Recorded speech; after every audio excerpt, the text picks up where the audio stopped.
La leyenda de la Telecita se teje alrededor de una figura misteriosa y aunque algunos creen que es solo un mito, tiene sus raíces en la vida real de Telésfora Castillo, una joven de Santiago del Estero que vivió en el siglo XIX. Telésfora, conocida por su pasión por la danza, sufrió una trágica muerte. Cuentan que una noche, mientras danzaba alrededor de una fogata, el fuego prendió su vestido y la joven quedó abrasada, perdiendo la vida en una agonía terrible. Con el tiempo, la figura de Telésfora se transformó en algo más que un recuerdo. Se convirtió en una alma milagrosa, capaz de realizar actos asombrosos. La leyenda asegura que la Telecita tiene el poder de devolver lo perdido y que su alma vaga entre los vivos ayudando a quienes se lo piden. Para invocar su ayuda se debe realizar un ritual conocido como telesiada, en el que la danza juega un papel fundamental. Quien se atreve a seguir el ritual con devoción puede encontrar lo que había extraviado, siempre que sea digno de su intervención.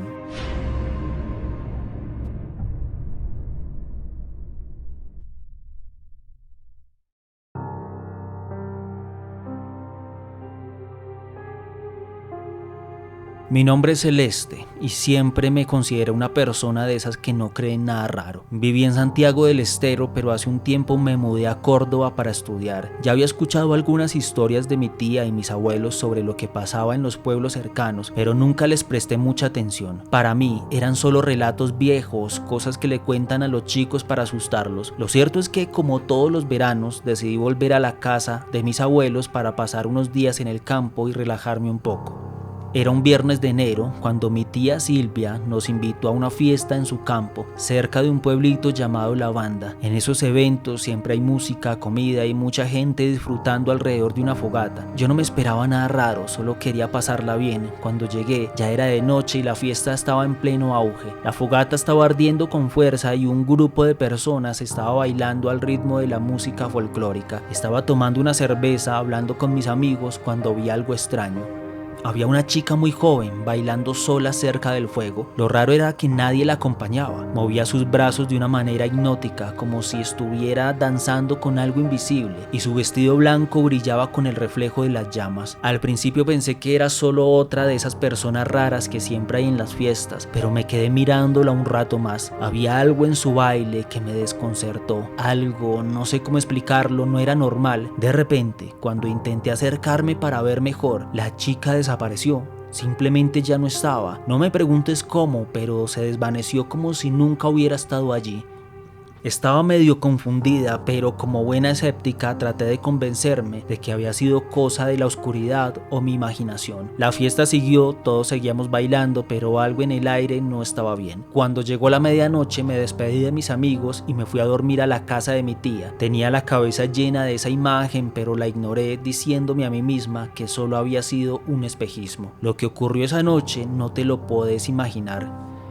A eso de las 3 de la madrugada me desperté de golpe. Sentí como si alguien estuviera observándome. El aire estaba pesado y había algo extraño, una especie de susurro que venía de no sé dónde, y me quedé quieta, con los ojos cerrados, tratando de entender qué estaba pasando. Y ahí, en la oscuridad, escuché una voz femenina, suave, pero tenía algo perturbador en su tono. Me dije que era un sueño, pero no lo era. ¿Te gusta la fiesta, mi amor? Acá con nosotras la libertad nunca se acaba. Ven y baila conmigo. Ven a la hoguera, la vida es solo un juego.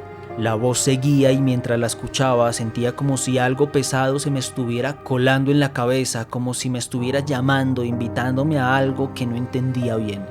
Ven, Celeste, venite con nosotras al culto del fuego. Acá nos espera el demonio, el que te hará libre. Lo que buscas lo encontrarás. Ven, ya no hay más reglas, no hay más miedos. Las palabras eran cada vez más raras, más confusas. Estaba tan asustada que casi no podía moverme, pero en ese momento sentí que la voz ya no estaba en mi cabeza. La escuché mucho más cerca, como si estuviera al pie de mi cama, y fue entonces cuando me atreví a abrir los ojos. Lo que vi no lo podía creer. La misma chica de la fogata estaba parada cerca de la puerta mirándome fijamente. Estaba como en trance, con el mismo vestido blanco, el cabello revuelto y los ojos completamente vacíos. Me quedé sin respiración. Pensé que era un efecto de la cerveza que había tomado o que estaba soñando incluso. Me obligué a cerrar los ojos y a decirme a mí misma que solo era un mal sueño, pero cuando los volví a abrir, ella seguía ahí, aún más cerca. Fue cuando me levanté de la cama asustada y empecé a retroceder hacia la pared. Entonces la chica sonrió de una forma extraña y sus ojos eran completamente oscuros. La voz volvió, esta vez no era un susurro sino una amenaza. No te vayas, Celeste, ¿vas a dejarme sola en la fiesta? Ven con nosotras, el demonio te espera y la libertad te está llamando, nadie más te cuidará. La sensación de frío me invadió, sentí como el aire se espesaba y una presión sobre mi pecho me impedía respirar. Cuando traté de gritar me tapó la boca y fue que sentía todo eso porque esa mujer ahora estaba sobre mí, casi como si me estuviera ahogando. Sentí sus manos frías y fuertes alrededor de mi cuello, no podía gritar, no podía hacer nada. Fue entonces cuando mi primo Emiliano y mi tía Silvia, alertados por mis gritos, entraron corriendo a la habitación. De inmediato vieron lo que estaba pasando, la figura de la chica, que ya me tenía casi sin aliento, comenzó a desvanecerse. De un segundo a otro desapareció en un humo negro como si nunca hubiera estado allí. El aire volvió a la normalidad, pero mi cuerpo estaba temblando como si estuviera aún atrapada en esa pesadilla. Nadie entendió bien lo que pasó esa noche, pero yo sabía lo que había visto. Y no sé si creer en lo que me dijeron después, pero nunca más volví a ir a esa fiesta ni a acercarme a la fogata. Lo único que sé es que algo en mi interior me cambió esa noche. Algo dentro de mí todavía escucha esa voz.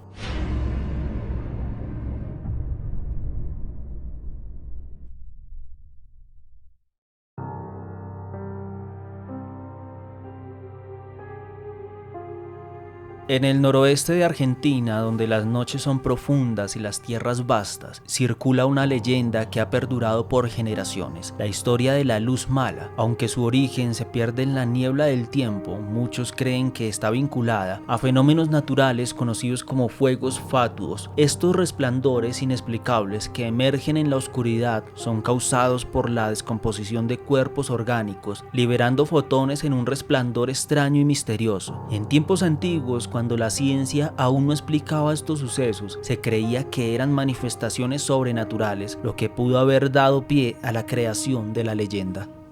Según el relato, la luz aparece en el campo en las noches más oscuras, cuando la neblina cubre el suelo y el silencio se vuelve abrumador. De repente un resplandor tenue surge desde el suelo, iluminando la oscuridad como un faro en medio de la nada. Esta luz, aunque parece inocente al principio, tiene un brillo intenso y desconcertante. A veces permanece en el mismo lugar, flotando, pero en otras ocasiones se desplaza lentamente como si tuviera vida propia. Lo más aterrador de todo esto es que en algunos casos la luz persigue a quien la observa, moviéndose de forma errática siempre a su alrededor, hasta que la persona se ve obligada a huir en busca de seguridad. Algunos cuentan que esta luz es el alma errante de alguien que no recibió el descanso eterno. Se dice que pertenece a una persona que murió sin ser enterrada, cuyo espíritu no encontró paz y vaga por la oscuridad, atrapado en su pena y sufrimiento. Sin embargo, otros relatos hablan de una luz con una misión más enigmática: proteger tesoros enterrados en la tierra. Según estos cuentos, la luz sería la guardiana de estos objetos metálicos como oro y plata, ocultos en lo más profundo del campo, y su aparición sería un aviso para los intrusos de que no deben desenterrar esos tesoros, pues podrían desatar consecuencias misteriosas o fatales.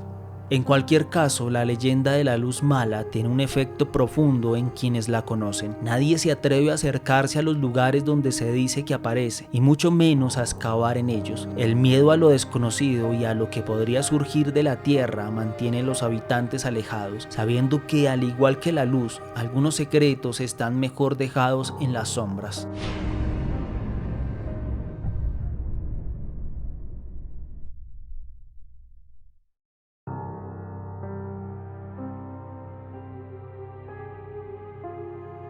Relato de Joaquín Luna, 31 años, profesor de historia en Catamarca, fecha octubre del 2023.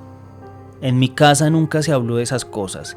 Mis viejos son de esos que creen solo en lo que se puede medir, pesar o meter en un microscopio. Mi vieja es bióloga, mi viejo fue profe de química en la secundaria de San Fernando, así que imagínate. Todo lo que fuera medio raro, tipo brujería o fantasmas, o incluso esas historias que contaban los abuelos en los pueblos, era automáticamente descartado como pavadas del folclore. Yo crecí igual, cero cagazo con esas cosas, hasta que me pasó lo que te voy a contar. Fue en octubre del 2023, me había tomado unos días de licencia del colegio donde doy clases porque venía medio quemado con el laburo y la cabeza hecha un matete. Me fui pa' Fiambalá, allá en el norte de Catamarca, a lo de mi primo, que tiene una finca con unas vives, unas cabras y ese aire seco y limpio que solo se respira lejos de la ciudad. Fiambalá es una maravilla, pero también tiene cosas malas y algo de misterio. Esa calma que por momentos te abraza y por otros te deja medio en bolas, como si estuvieras al borde de algo que no entendés. La casa de mi primo quedaba a la miseria, casi no hay señal y la luz eléctrica llega con un generador que usamos un rato nomás. Después se apaga y queda todo oscuro como culo de lobo. Esa noche de octubre estábamos con mi primo en el fogón, tomando un vinito casero que él mismo fermenta, una bomba dicho sea de paso, charlando de todo un poco. A eso de las 11 y pico, el tipo ya se fue a dormir y yo me quedé afuera, al lado de las brasas en silencio, y ahí la vi.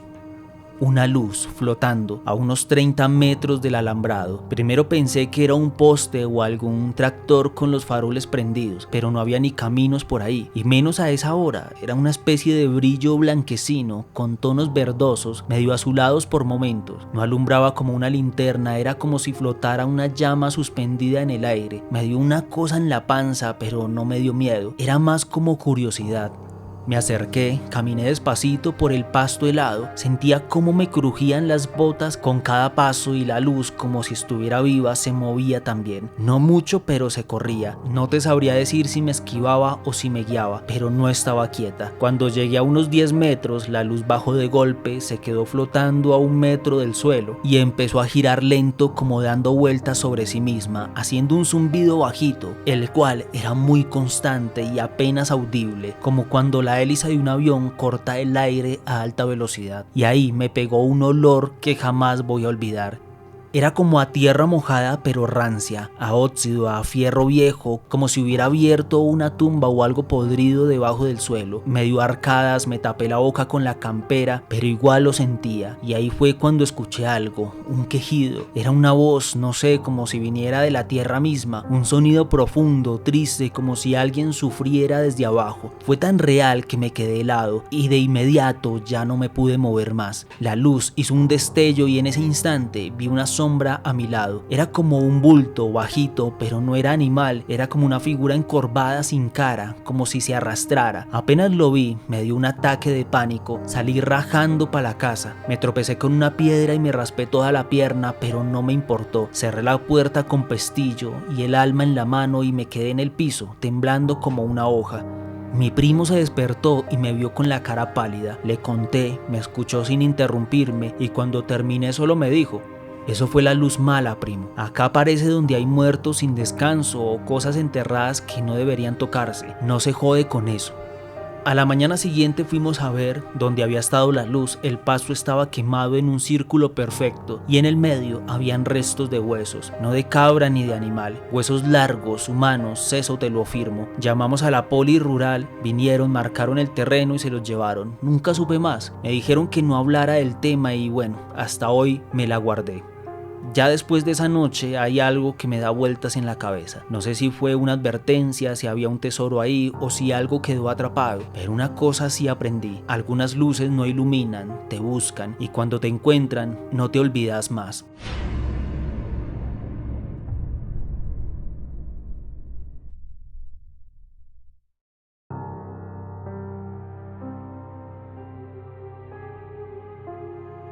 En las montañas que separan Mendoza de la ciudad de los Andes, donde alguna vez rugieron los trenes del ferrocarril trasandino, aún se escuchan historias que sobreviven al tiempo y al silencio. Entre los durmientes oxidados y túneles olvidados, se repite una leyenda que muchos aseguran haber vivido y que otros prefieren no nombrar en voz alta, la del Futre. Corría el año 1887 cuando una empresa inglesa fue contratada para construir el tren que atravesaría la cordillera. Entre los empleados destacaba un hombre que nadie conocía demasiado, pero que todos recordaban por su elegancia. Alto, siempre vestido con un traje negro perfectamente planchado, sombrero de ala ancha y una presencia que imponía respeto. Los obreros argentinos lo apodaron el futre, palabra usada en el campo para describir a alguien con porte fino y modales de ciudad. Decían que era inglés, enviado por la empresa para supervisar los pagos de los trabajadores. Se le veía recorrer los campamentos con una pequeña maleta de cuero en la mano, donde se rumoreaba guardaba sumas importantes de dinero. Aunque era distante, nunca fue descortés.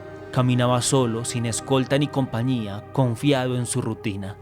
Pero una noche, al regresar por un camino estrecho entre cerros, el futre fue interceptado por un grupo de maleantes que ya lo venían siguiendo desde días atrás. Nadie sabe con exactitud qué pasó, pero lo cierto es que lo mataron a sangre fría y se llevaron su maletín. Su cuerpo fue hallado días después, abandonado entre las piedras y el polvo, sin rastros del dinero. Nadie fue arrestado, nadie habló, como si la montaña misma hubiera decidido tragar el crimen.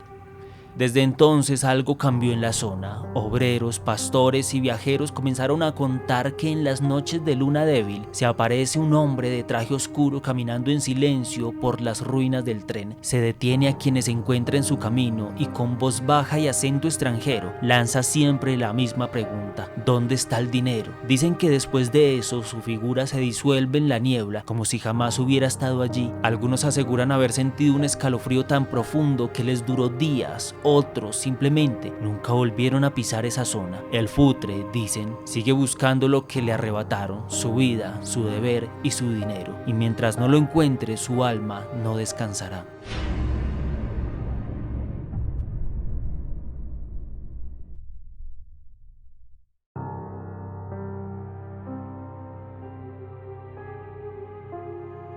Era 1999, el invierno había comenzado a sentarse sobre Mendoza y la ciudad ya se sentía más vacía, con menos turistas que en otras épocas del año. A mí, que soy de por acá, siempre me gustó andar por los cerros y esos caminos medio perdidos, donde la gente no se anima mucho a meterse. No sé si será por la historia de las montañas, las leyendas que corren entre los viejos, o porque siempre tuve una curiosidad morbosa por lo raro. El tema es que ese día decidí recorrer un poco por las zonas abandonadas. Entre esas había un viejo ferrocarril por ahí, pero también habían cuevas y demás. Sin embargo, esa vieja estructura del tren siempre me había intrigado. No es la gran cosa hoy día, pero en su momento fue uno de los proyectos más ambiciosos y la gente del campo todavía habla de este tema como si hubiese sido ayer. Mi amigo Diego, que siempre se caga de risa de mis historias paranormales, me ha dicho que no fuera por ahí. ¿Estás loco? Ese lugar está lleno de cuentos viejos. Fíjate que hay historias de gente que fue allá y nunca volvió. Pero bueno, yo soy terco, así que a la mañana siguiente me subí al auto y me tiré para esos caminos, pensando que nada de lo que me contaban podía ser real. Yo soy una persona que escucha muchos programas en YouTube relacionados con historias de terror, así que pensé que ya era muy valiente. Y por supuesto que yo también pensaba que la gente que hablaba de estos mitos, leyendas o historias de fantasmas estaban un poco ida, hasta que ese día me tocó a mí. Llegué a la zona alrededor de las 6 de la tarde, justo cuando el sol ya se iba. No era ni de día ni de noche, lo que le da un toque más raro al paisaje, un ambiente, digámoslo así, gris. En ese tramo de la ruta se ven los restos de las antiguas estaciones de tren, con el metal retorcido y el cemento quebrado. No había ni un alma por ahí, solo el sonido del viento. Estaba disfrutando del momento, secando unas fotos, cuando de repente una figura apareció a lo lejos. Era, creo yo, un hombre alto, muy alto, vestido con un traje negro. No lo vi acercarse, simplemente estaba ahí, caminando por las ruinas como si fuese parte de ese paisaje olvidado. Al principio pensé que era un turista o un loco como yo, pero algo en él no me cerraba. El hombre caminaba solo, sin apuro, con la cabeza erguida, como si estuviese buscando algo, y su porte elegante contrastaba demasiado con el ambiente desolado. Yo estaba paralizado, pero no sabía si del miedo o de la impresión de ver a alguien por ahí, y a medida que se acercaba, la extraña sensación de incomodidad se fue haciendo más fuerte en mí, como si el aire que yo estaba respirando se enfriara de golpe. Cuando estuvo frente a mí, me miró fijamente. Yo no me podía mover, repito, sus ojos no eran normales, o al menos eso sentí yo, como si no estuviera mirando sino atravesándome, y de su boca salían ruidos, como si tratara de hablar o no sé si era otro idioma que yo no le entendía, y al ver que yo no me movía o no hacía nada, este hombre se alteró y comenzó a mover sus manos bruscamente señalándome un lugar a lo lejos y el cual alumbraba muchísimo. Era como si saliera una luz dorada del mismísimo suelo, y de nuevo yo no me podía mover. Por más que quisiera, intentaba mover mis manos y mis piernas, pero no me daba. Y este sujeto, entre más se alteraba, más grande se hacía, más alto, y su mirada se inclinaba aún más como si estuviera muy furioso, y me señalaba esa luz brillante en el suelo, que estaba a unos 5 metros, le pongo yo. Mi corazón empezó a latir como un loco, y no pude articular palabra. Me quedé allí, mirándolo sin saber qué hacer. En ese momento la sensación de frío a mi alrededor se volvió insoportable, como si estuviera en medio de una tormenta de nieve, aunque no había ni una nube en el cielo. El hombre no se movió, seguía allí esperando una respuesta que no iba a recibir porque no le entendía nada. Entonces, de un segundo al otro, la figura se desvaneció en la niebla. No hubo rastro de él, como si nunca hubiese estado allí, y quedé con una sensación de vacío en el pecho, como un golpe, y el aire volvió a sentirse denso, muy pesado, y quise correr, pero algo me mantenía allí todavía, en ese lugar, mirando las ruinas donde había estado el hombre. En ese justo momento cerré con fuerza los ojos y trataba de respirar porque sentía que me iba a desmayar. No sé cuánto tiempo pasé ahí de pie, completamente estupefacto, pero cuando finalmente reaccioné, corrí hacia el auto casi enloquecido. No quise ir a mirar en dónde era que alumbraba aquella luz. De pronto era una trampa o de pronto era alguna maldición, pero desde ese día no volví a acercarme más por ahí. Mis amigos me preguntaron que qué había visto y por supuesto no les conté la historia completa, porque ¿quién iba a creerme? Algunos me decían que el futre aún anda buscando lo que le robaron, y yo, aunque me cueste admitirlo, creo que algo de eso hay, y lo asocié al futre después de buscar información sobre alguna entidad que se asemejara a eso que me sucedió, y di con él. No sé si fue una alucinación, de pronto lo fue, o lo que haya sido, pero lo que viví ahí me quedó marcado. Si alguien me pregunta, yo les digo que en esa zona, entre Mendoza y los Andes, hay algo raro, algo que no se puede explicar, y no me sorprendería que en alguna que otra noche oscura, el futre siga buscando su maletín con dinero.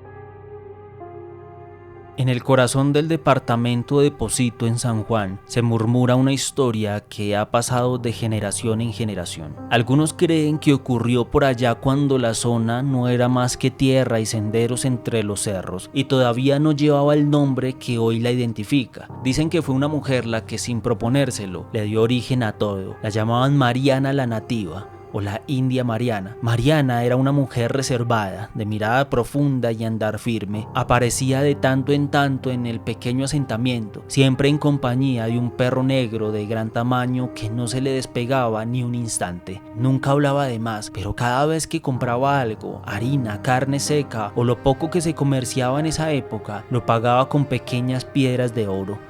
Ese detalle tan fuera de común despertó la curiosidad de todos. ¿De dónde sacaba Mariana aquellas piedras tan valiosas? A cada quien que se lo preguntaba, ella respondía con una sonrisa enigmática y decía: del Pocito. Nadie sabía si hablaba en serio o se burlaba de ellos. Algunos pensaban que se refería a un lugar escondido en los cerros, otros que se trataba de una fuente mágica o de algún conocimiento ancestral que no quería compartir. Un día, dos hombres decidieron seguirla en silencio, decididos a descubrir el secreto. Mariana caminó como siempre, serena y sin prisa, pero cuando los malintencionados intentaron acercarse, el perro se les interpuso, mostrando los colmillos y soltando un gruñido que heló la sangre. Justo en ese instante, según cuentan, una carcajada aguda y extraña rompió el silencio de la tarde. Fue la última vez que alguien vio a Mariana. Los hombres huyeron aterrados. Jamás se supo si la mujer fue tragada por la tierra, protegida por su perro o por alguna fuerza aún más misteriosa. Lo único cierto es que nunca se encontró el pocito, ni se volvió a ver una piedra de oro como la que ella llevaba. Hoy muchos creen que el nombre de Pocito nació de aquella historia, y en una plaza del pueblo una escultura recuerda a Mariana, la mujer que con su silencio, su perro guardián y su misterioso oro dejó una marca imborrable en la memoria del lugar. Y si alguna noche andas por esos caminos solitarios, dicen que aún podés oír su risa en el viento, burlona como si aún cuidara su secreto.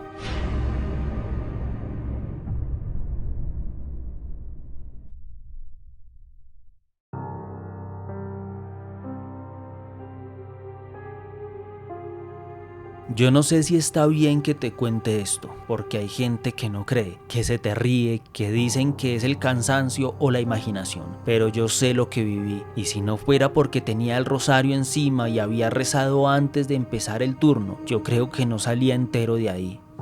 Soy hombre de fe, desde siempre. Fui monaguillo de chico. Mi vieja era devota de la Virgen del Rosario y yo nunca salgo sin mi medalla de San Miguel Arcángel. No por superstición, es por protección. Uno nunca sabe con qué puede toparse en este mundo. Laburo de vigilante hace ya un par de años, es duro sí, pero da de comer. Esa noche me tocaba cubrir un puesto en las afueras del Pocito, en una finca vieja que estaba arreglando para hacer la bodega. Un lugar lleno de yuyos, medio venido abajo, con galpones de adobe que parecían sostenerse por pura voluntad de Dios.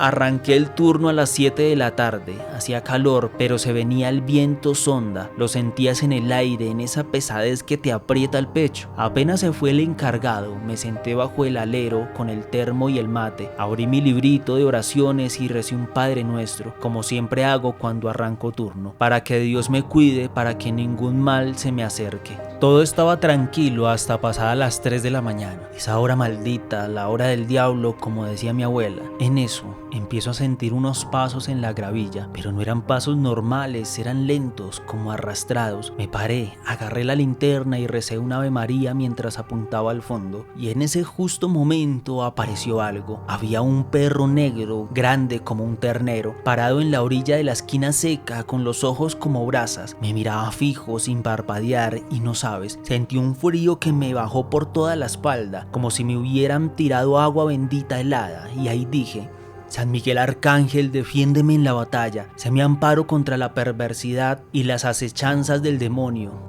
Y cuando terminé de decir amén, se escuchó una risa, te lo juro por la cruz, hermano, una risa de mujer aguda, burlona, venía del monte, del cerro, como si la tierra misma se estuviera riendo de mí. Me temblaban las piernas, el perro seguía ahí sin moverse y la risa no paraba. Era como si alguien se me estuviera riendo adentro de la cabeza.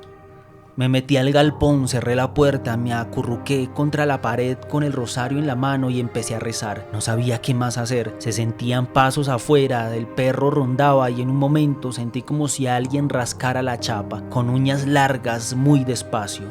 Repetí el Salmo 91, el que dice: 1000 caerán a tu lado y 10.000 a tu diestra, pero a ti no te alcanzará. Y así, rezando bajito, me quedé hasta que el cielo empezó a aclarar.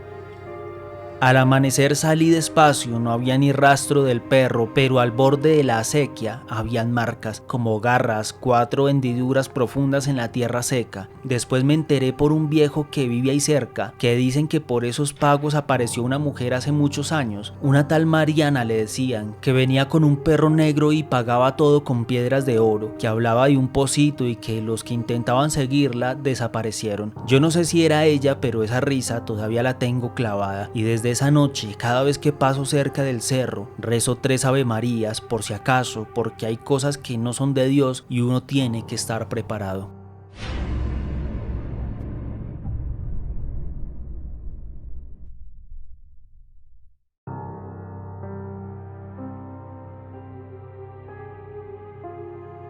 En la provincia de Misiones, donde se encuentran las majestuosas cataratas del Iguazú, corre una leyenda que habla de un amor trágico convertido en un impresionante salto de agua. Hace mucho tiempo los guaraníes vivían a orillas del río Iguazú, bajo la protección del dios Boy. Un día, Boy se enamoró de Naipí, la hija del cacique, y pidió su amor. Sin consultar con la joven, el padre aceptó la propuesta, pero Naipí amaba a Tarobá, un joven de otra tribu, y juntos idearon un plan para escaparse. El día de la boda, mientras los invitados estaban distraídos, Naipí huyó en busca de Tarobá, que la esperaba en una canoa. Al darse cuenta de la huida, Boy, enfureció, levantó el suelo con su furia, separando las aguas del río y formando una gran catarata que separó a los enamorados. No contento con esto, el dios convirtió a Tarobá en un árbol y a Naipí en una piedra, justo en el centro del río, para que jamás pudieran estar juntos, y luego Boy se retiró a una cueva vigilándolos para evitar su unión. Desde entonces, en días de sol y lluvia, un arco iris aparece por un instante uniendo el árbol y la piedra, como un símbolo de amor eterno entre los jóvenes, aunque separados por la fuerza del dios.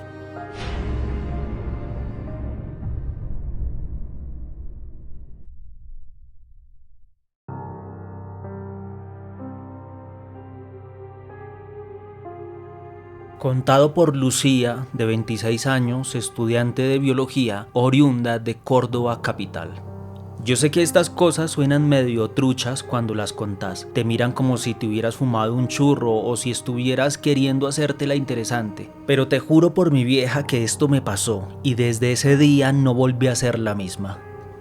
Fue en febrero del año 2007, pleno calorón. Estaba haciendo unas prácticas en la Facu, soy estudiante de biología en la UNC, y nos mandaron a hacer un trabajo de campo en Misiones, en una reserva natural cerca de Puerto Iguazú. El grupo era piola, 4 compas más, la profe que nos guiaba y 2 guardaparques que conocían todo el monte como la palma de la mano.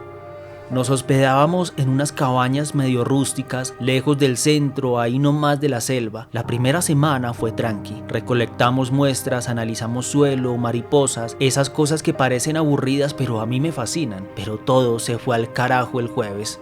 Era una noche rara, muy callada, ni los bichos hacían ruido. Tipo 1:30 de la mañana me desperté porque sentía como si alguien me estuviera mirando. Abrí los ojos y por la ventana del cuarto, una ventana chiquita con mosquitero que daba al monte, vi a una mina parada. Te juro que pensé que estaba soñando. Era hermosa, pero de esas bellezas que te incomodan, que no parecen de este mundo. Tenía el pelo mojado, larguísimo, y una bata blanca como de lino que le pegaba contra el cuerpo con el viento. Pero lo que me paralizó fueron los ojos. No tenía pupilas, todos blancos, me miraban fijo.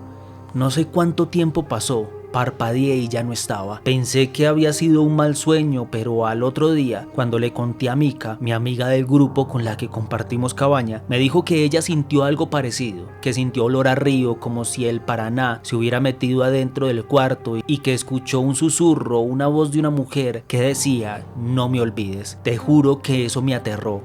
A la noche siguiente decidí no dormir. Me quedé despierta leyendo con una linternita. Tipo 3 de la mañana se cortó la luz. Todo negro afuera, y ahí lo escuché. Unos pasos afuera, muy suaves, como si alguien descalzo caminara por las hojas secas. Salí despacito con la linterna baja y la vi otra vez. Estaba parada justo al borde del sendero que lleva al río. Me hizo una señal con la mano, yo no sé ni por qué, pero la seguí. Fue una estupidez, lo sé, pero algo en mí me decía que no era peligrosa. Caminamos, sí, caminamos, aunque no recuerdo haber sentido mis pies tocar el suelo, y llegamos a una parte del río donde había una piedra enorme. En medio del agua, ella se metió y se subió ahí. Me miró con tristeza, mamita, una tristeza que me dolió en el pecho. Y entonces vi el árbol, un árbol altísimo, solo al borde del barranco del otro lado del río. En ese momento empezó a llover y lo más flashero, se formó un arco iris perfecto entre la piedra y el árbol. Duró solo unos segundos y después ella se desvaneció. Ahí me desmayé. Me encontraron los guardaparques a la mañana tirada cerca del muelle. Me llevaron al hospital por precaución, pero estaba bien. Solo estaba muy confundida. Cuando le conté al don del lugar, un viejito que vendía chipa cerca de la reserva, recopado el tipo, se me quedó mirando serio y me dijo: vos viste a Naipí, hija. No sos la primera ni vas a ser la última. Aparece cuando alguien está por perder algo que ama o cuando el monte te quiere mostrar que el amor verdadero no muere nunca.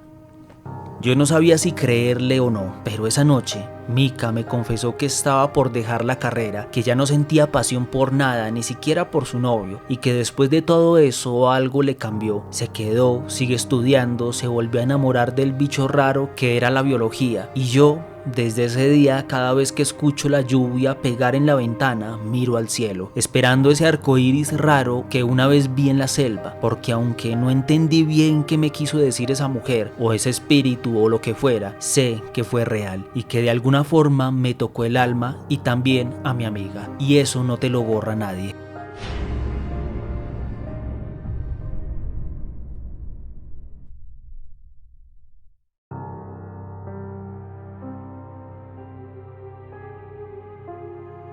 En las tierras calurosas de Corrientes, Argentina, vivió un gaucho que con el tiempo se convirtió en uno de los santos populares más venerados del país, Antonio Mamerto Gil Núñez, más conocido como el Gauchito Gil. Dicen que nació cerca de Mercedes alrededor de 1840 y que desde joven se destacó por su habilidad con el facón y su mirada firme, capaz de imponer respeto sin necesidad de palabras. Trabajaba como peón rural, pero el destino lo llevó a la guerra de la Triple Alianza, donde luchó y sufrió entre hermanos. Más adelante fue obligado a unirse a las milicias para combatir a los federales. Una noche, en medio del cansancio y el ruido de la guerra, el dios guaraní Ñandeyara se le apareció en sueños y le susurró una advertencia: no derrames la sangre de tus semejantes. Aquel mensaje lo marcó profundamente. Decidió desterrar, dejar atrás el fusil y toda la violencia, pero esa decisión no fue gratuita. Lo condenaron por traición y, para colmo, también lo acusaron de haber enamorado a una mujer pretendida por un comisario local. Lo capturaron y en 1878 lo ataron a un árbol de espino para ejecutarlo. Justo antes del golpe final, miró a los ojos a su verdugo y le dijo algo que quedó grabado en la historia: reza por tu hijo en mi nombre y se salvará. El verdugo, incrédulo, lo mató, pero al volver a casa encontró a su hijo al borde de la muerte. Desesperado, recordó las palabras del gauchito, rezó por él y el niño sanó milagrosamente. Aquel hombre, lleno de culpa y asombro, fue el primero en rendirle culto, y desde entonces el árbol donde cayó se convirtió en santuario, y cada 8 de enero miles de fieles lo visitan para pedirle favores, agradecerle milagros o simplemente rendirle respeto a quien muchos consideran un protector de los humildes.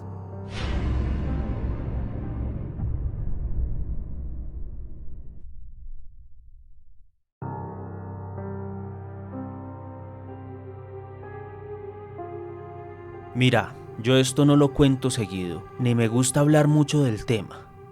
Es que en realidad prefiero que no se sepa ni quién soy, ¿viste? Nada de nombres, ni fechas, ni mucho menos en qué laburo, porque ya bastante me han tildado de flachado con esto, pero necesitaba alargarlo. Capaz si alguien más vivió algo parecido, me entiende.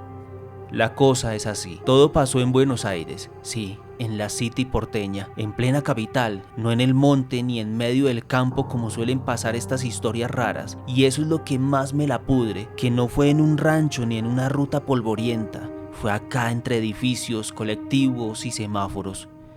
Era un día como cualquiera. Yo venía fusilado del laburo, caminando por Caballito, una zona donde siempre hay movimiento, gente y quilombo. Ponele que eran tipo 8 de la noche. Calor con bochorno tremendo, de esos que ni aunque te metas en heladera te sacas el pegote. Tenía puesto los auris, escuchando rock nacional tranqui, pensando en llegar, ponerme en patas y tirarme en el sillón. Pero justo cuando cruzo frente al chino que está en la esquina de Neuquén y ahí doblas, se me heló completamente la sangre. Sentí una sensación de cuando alguien te clava la mirada en la nuca. ¿Viste cuando sabes que hay alguien pero que no lo ves? Me saco un auricular y miro para todos los lados, pero nada, ni un alma, y por un momento no veía a nadie. Fue justo darme la vuelta que lo veo. Parado a unos metros contra la pared de una casa antigua había un tipo, flaco, alto, con un sombrero rojo y una faja en la cintura, todo de rojo. Parecía salido de una película vieja o un libro de la escuela.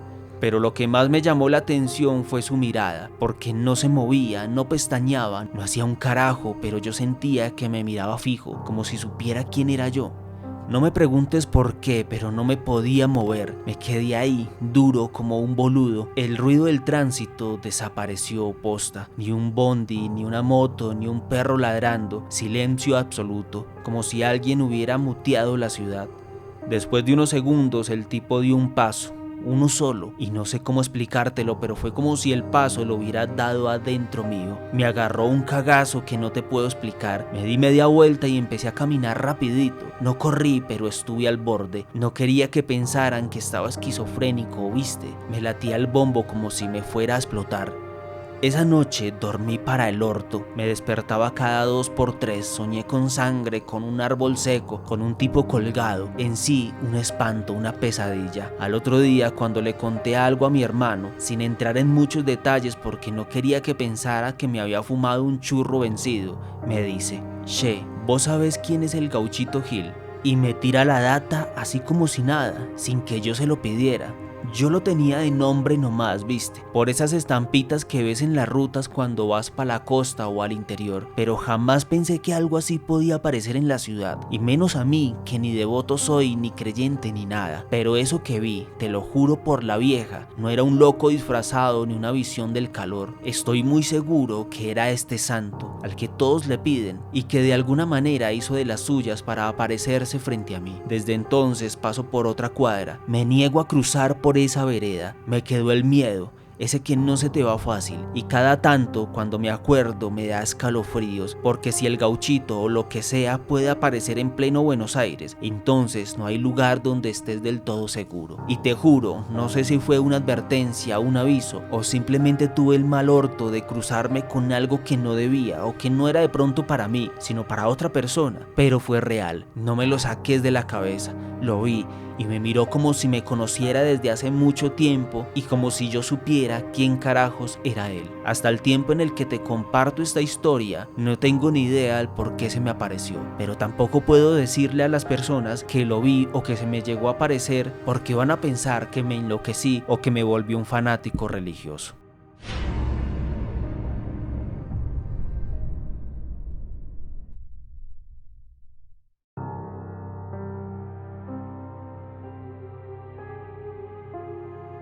Dicen que en las tierras áridas de San Juan, Argentina, a comienzos del siglo XIX, vivía una joven llamada Deolinda Correa. Su esposo, Clemente Bustos, fue reclutado a la fuerza para pelear en las guerras civiles que desgarraban el país. Deolinda, con su hijo en brazos y el corazón desgarrado, decidió seguir sus pasos, cruzando cerros y desiertos con la esperanza de encontrarlo.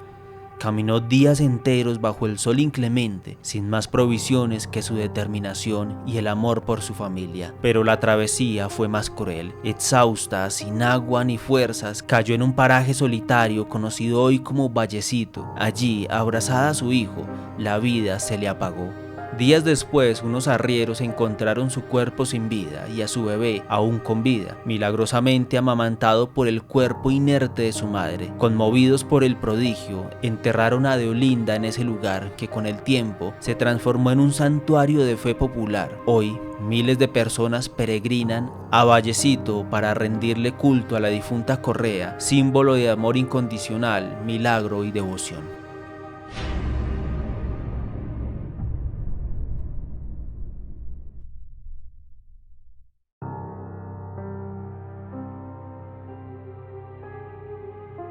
Mi nombre es Esteban, soy de Mendoza, pero por laburo me mandaron a trabajar a San Juan allá en el 2005, un par de años después de haber terminado la secundaria. Recuerdo que en ese momento estaba pasando por una época complicada. Había dejado mi casa, me había distanciado de mis viejos y la vida laboral me tenía atrapado. Me dijeron que iba a estar solo durante unos meses, haciendo algunos trámites en la provincia. En fin, era una oportunidad que no podía dejar pasar, aunque nunca me imaginé que la experiencia iba a cambiar algo en mí. En mi tiempo libre me dio por recorrer la zona. San Juan, con su clima seco y árido, tenía algo que me atraía. Uno de esos días, un compañero de trabajo, muy chistoso el tipo, me comenzó a hablar de un lugar llamado Vallecito. Yo nunca le di mucha pelota, pero el tipo insistió. Mira, en Vallecito dicen que se ve una figura. No sé si crees, pero dicen que es como un fantasma, la tal difunta Correa. Yo la verdad no entendía mucho, pero me la describió como una especie de santuario que la gente va a pedirle milagros y cosas así. En mi mente solo me imaginaba personas fanáticas metidas en un sitio donde alguien murió cruelmente, pero al mismo tiempo pensaba, ¿milagros? Y seguía pensando en eso. O sea, es una leyenda, pero al mismo tiempo una creencia. Dicen que a veces se ve una mujer cargando a un pibe, me dijo mientras tomaba mate. No le presté mucha atención, la verdad. Yo venía de una familia de científicos y esas cosas de espiritismo nunca me habían interesado. Pero algo me picó el interés. No sé si era porque tenía tiempo libre. Al fin y al cabo, si esto está en todos los libros de la provincia y la mayoría de personas habla de ellas como si de verdad en algún momento existió, debería ser por algo, ¿no? Así que en la tarde del 15 de octubre del 2005 me tomé un taxi y me fui para Vallecito. La verdad que el viaje estuvo tranquilo, pero el paisaje, te juro que se me hacía raro, algo como medio desolado. A lo lejos se veía el desierto y por más que había gente por ahí, algo en el aire me incomodaba, como si todo estuviera demasiado quieto, y cuando llegué, las cosas no mejoraron para nada. Era un lugar bastante simple, con unas cruces viejas, algunas flores y las reliquias de la gente que había ido a rendirle culto a esa mujer, pero lo que me llamó la atención fue la calma. Ese lugar no hacía ruido, estaba desierto, sin gente, y el sol empezaba a ponerse. Ya eran casi las 7 de la tarde, pero el calor seguía agobiante. Me metí por el camino que llevaba al santuario. Nadie me dijo que no lo hiciera, pero sentí como una especie de presión, como si alguien me estuviera observando. Cuando llegué me senté en una de las piedras, mirando el atardecer. Solo quería eso, estar tranquilo. En realidad no me interesaba nada que tuviera que ver con fantasmas o espíritus. No creía en eso, vuelvo y repito. Yo vengo de una familia de científicos. Estaba disfrutando la paz, pensando en todo lo que había pasado en mi vida en esos años. Y fue entonces cuando escuché el susurro. Primero lo dejé pasar pensando que era el viento o algún animal por ahí, pero luego se me hizo más claro.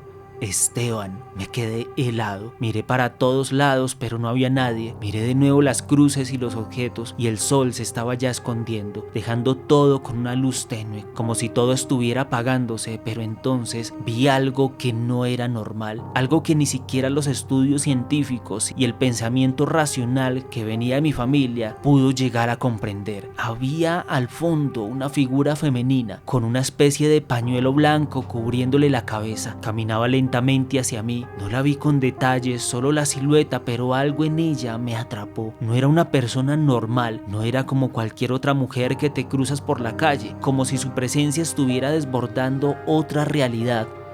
¿Qué querés, Esteban?, preguntó sin mover los labios. Fue como una voz muy suave, directa a la mente. Yo no pude responder y el miedo empezó a crecer en mi pecho. Miré hacia el cielo y el sol ya no estaba, solo quedaba un pequeño resplandor naranja. Me paré de golpe, el corazón me latía a mil y la figura desapareció. Y sentí un corrientazo por todo el cuerpo, como si algo, un miedo inexplicable, desconocido, se me hubiera metido en la piel. Volví al pueblo después de todo eso, sin entender nada y muy asustado. En mi cabeza no cabía que algo así sobrenatural o desconocido llegara a existir. Nunca hablé de eso con nadie, pero desde ese momento algo cambió en mí. El trabajo me dejó, mis amigos me decían que me pasaba de tonto, pero yo no podía dejar de pensar en lo que había visto. No sé si era la difunta Correa o algún otro espíritu, o si mi mente estaba jugando conmigo por la soledad que estaba sufriendo en ese entonces, pero lo que sí sé es que desde ese día, algo de lo que me pasó no lo puedo llegar a explicar. El aire, la quietud, la sombra se me cruzó, todo sigue ahí metido en mi cabeza.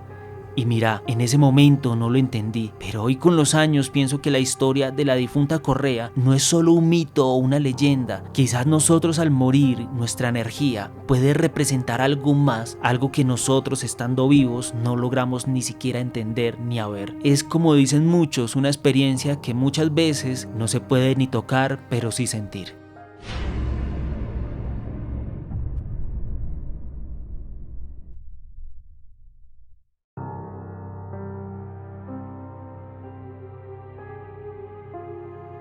Dicen los viejos del lugar que hace muchos años el paisaje de Purmamarca, ese rincón escondido entre montañas en la provincia de Jujuy, era apagado y sin alma.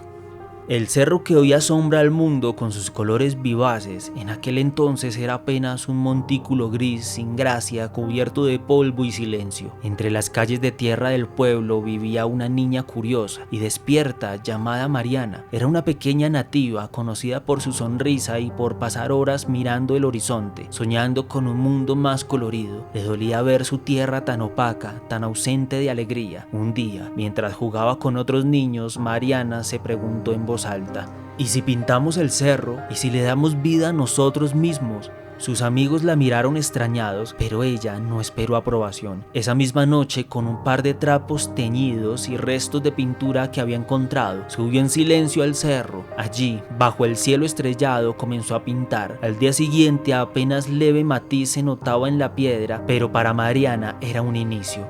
Al ver su entusiasmo, los demás niños se unieron. Durante 7 noches consecutivas, mientras el pueblo dormía, los pequeños artistas subieron al cerro llevando cuanto color encontraban: polvo de minerales, flores machacadas, pigmentos de telas viejas. Cada noche agregaban un color nuevo, con cuidado y cariño, como quien borda una manta para su abuela.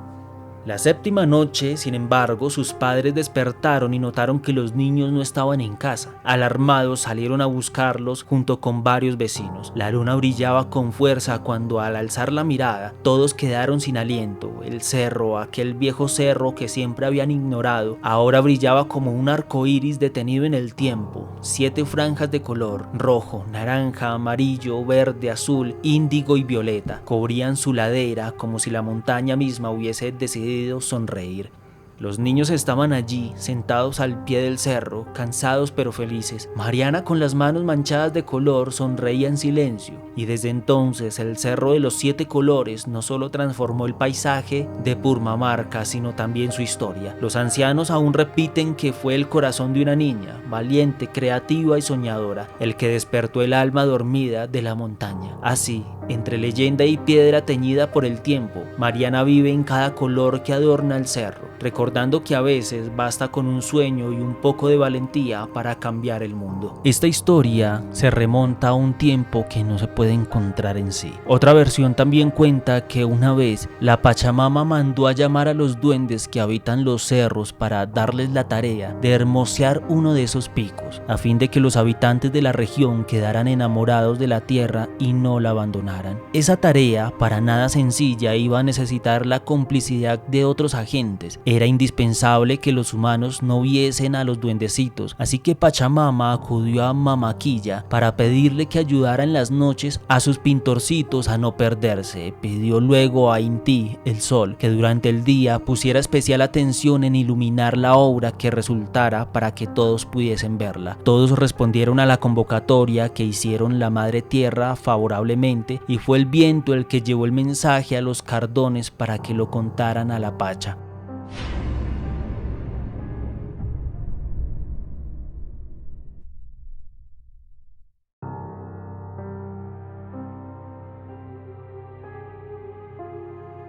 Relato contado por Laura Encina, 27 años, docente de plástica en una escuela rural de Jujuy. Antes que nada, quiero aclarar algo. No voy a decir el nombre de la escuela, no porque haya pasado nada que uno pueda denunciar, pero qué sé yo, por respeto a los chicos, a la comunidad y por seguridad también, más vale prevenir. Soy profe de plástica y desde hace varios años trabajo en una escuelita rural cerca de Purmamarca, chiquita, de esas donde los chicos te dicen seño, con una ternura que te desarma, y donde el cielo de la tarde es tan limpio que parece mentira. En todos los años que estuve ahí, jamás me había pasado nada raro. O sea, si hay historias que circulan, que el cerro guarda secretos, que hay cosas que no se cuentan, pero siempre lo tomé como parte del folclore del lugar, como esas cosas que los pueblos saben pero pues ni explican. Ese viernes, antes de irme, una de las nenas, Luzmila, una changuita callada, dulce, se me acercó y me dijo algo que me dejó helada. Señor, ¿usted vio que el cerro a veces cambia de cara? Le dije que sí, que los colores cambian con la luz, que es una maravilla, pero ella no hablaba de eso. No, señor, yo digo la cara, tiene ojos y a veces nos mira.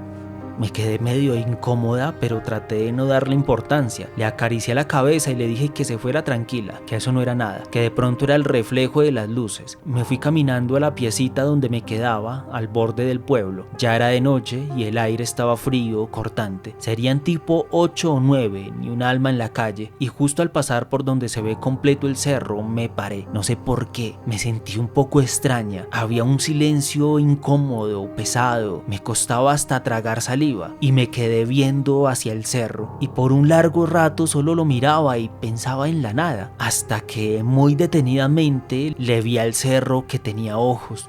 No sé ni cómo explicarlo sin que suene a delirio, pero eran ojos grandes, profundos, como dibujados con sombra pero vivos. Parpadeaban despacito como si me estuvieran estudiando. No eran humanos, pero tampoco eran solo piedra. Eran como si el cerro estuviera respirando, como si por fin me hubiese visto. No podía moverme, no podía gritar. Sentí un miedo tan animal que me dolían los huesos. Me vino a la cabeza esa historia vieja, la de la nena que pintó el cerro con otros chicos, Mariana. Y también se me vino a la cabeza otro sinfín de historias, como que los gigantes se escondían dentro de las rocas, o que eran las mismas rocas, solo que habían decidido no levantarse más. La verdad, nunca le había dado tanta importancia ni mucha vuelta a todo esto, pero ahí sentí que todo tenía sentido y que todo eso de la mitología podía ser posible, que incluso Mariana, ella había despertado algo y eso seguía ahí. En cuanto pude moverme, salí corriendo como una loca, como si la montaña me pudiera perseguir. Llegué a la pieza, cerré con tabla y me tapé hasta la cabeza. No dormí en toda la noche. Al otro día fui a ver a Julia, una señora grande que vive por ahí, vende yuyos y sabe cosas. Me miró fijo como si ya supiera lo que yo le iba a decir. Cuando terminé de contarle, me acarició la mano y me dijo bajito: el cerro no olvida, hijita, cada color guarda un alma. Vos viste lo que pocos se animan a ver. Todo en el mundo tiene vida propia. No te asustes por eso. Ellos están aquí mucho antes que nosotros. Desde entonces yo, la verdad, después de todo esto, yo evito quedarme sola cerca del cerro de noche. No es porque le tenga miedo como tal, es que lo inexplicable que me parece me aterroriza de una forma extraña. No como cuando uno ve un espanto o una película de terror, no, es algo diferente. Y cada vez que escucho a alguien decir lo lindo que es, lo mágico que se ve, yo solo asiento con la cabeza, pero por dentro pienso, sí, es hermoso, pero también respira y nos observa. Y una vez que te mira, ya no te olvida.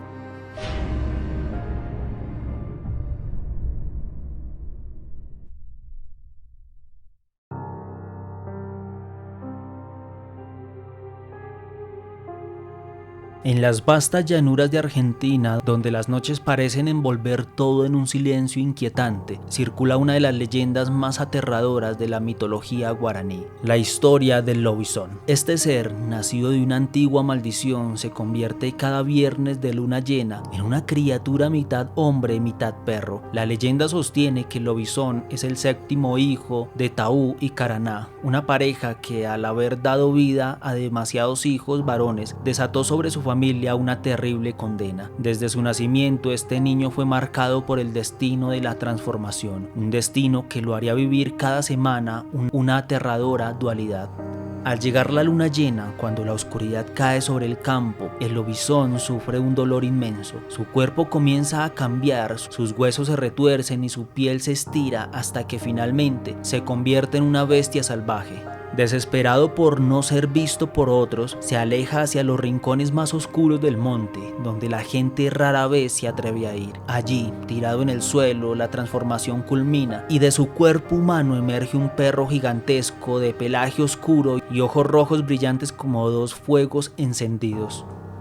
Durante la noche, el lobizón recorre los campos desolados y su presencia se convierte en una sombra de terror. Los perros de las aldeas sienten su cercanía y empiezan a aullar y a ladrar con desesperación, reconociendo en él un ser distinto o algo monstruoso. El lobizón, sin embargo, no presenta atención a sus advertencias, pues su destino lo lleva hasta el Campo Santo. En este lugar, entre tumbas olvidadas, se alimenta de los restos de los muertos, buscando en la carne de los difuntos una forma de saciar su hambre, que no es solo física sino también espiritual. La leyenda sostiene que el hechizo que lo transforma solo puede romperse con su propia sangre. Solo cuando el lobizón es herido, cuando su cuerpo comienza a sangrar, la maldición comienza a desvanecerse. Al amanecer, la criatura se desintegra y regresa a su forma humana, exhausto y marcado por el dolor de su transformación, pero pronto el ciclo se repetirá, siempre con luna llena como testigo de su existencia maldita. En las regiones rurales de Argentina, el lobizón es una figura que aterroriza a los más supersticiosos y es un recordatorio de los límites entre la humanidad y lo sobrenatural.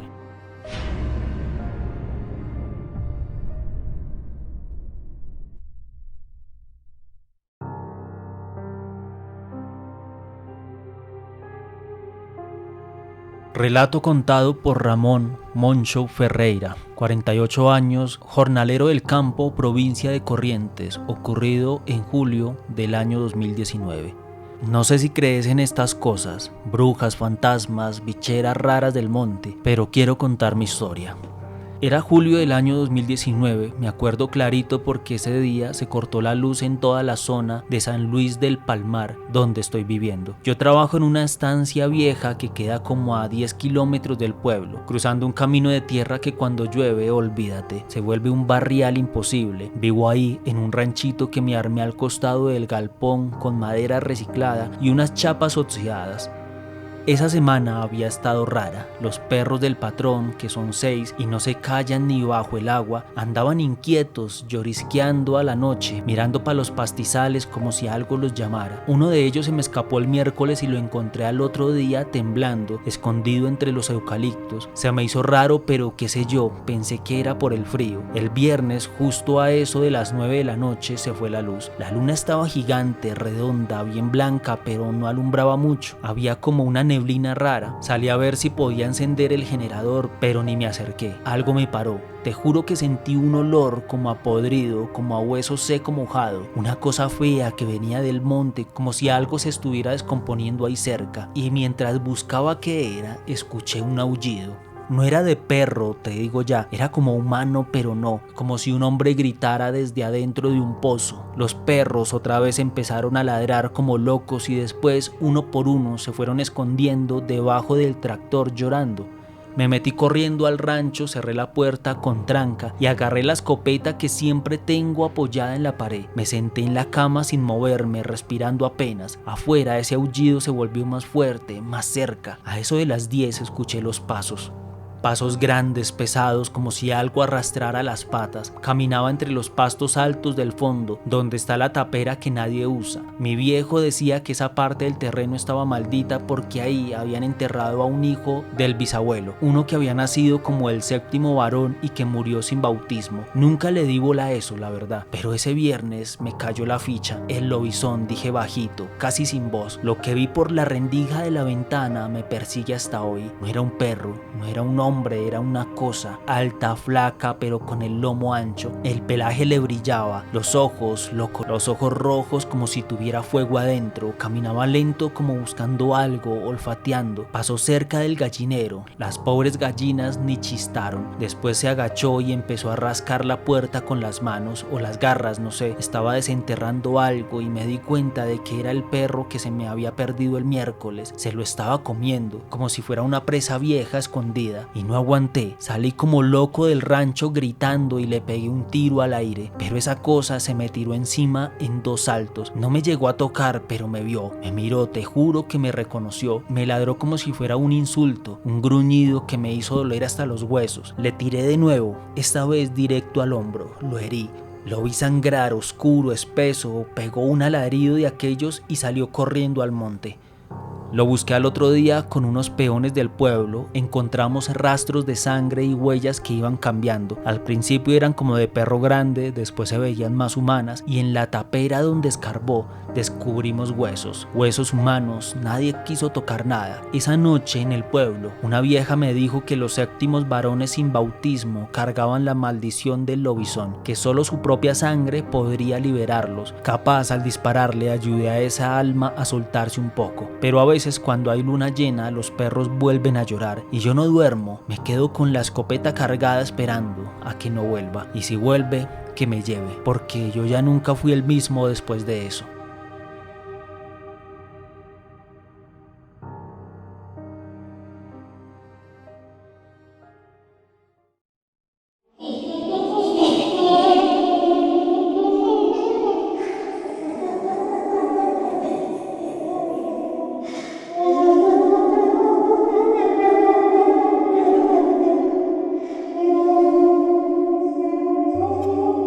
Ahora agradecemos que si el video te gustó, te suscribas a este canal, comentes tu historia favorita y compartas este video con algún amigo o familiar. Muchísimas gracias.